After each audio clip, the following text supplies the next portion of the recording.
Hi guys, welcome back to a new episode of Wake&Tech. Today in this video, I'm going to show you how you can change your language on Patreon's account. Keep watching the video till the end.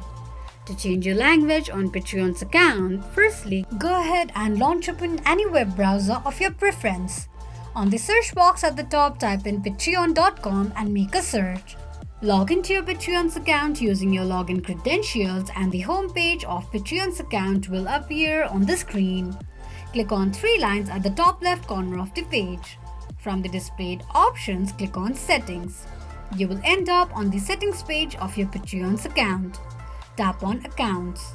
Scroll all the way down to Language Preference and tap on your current language.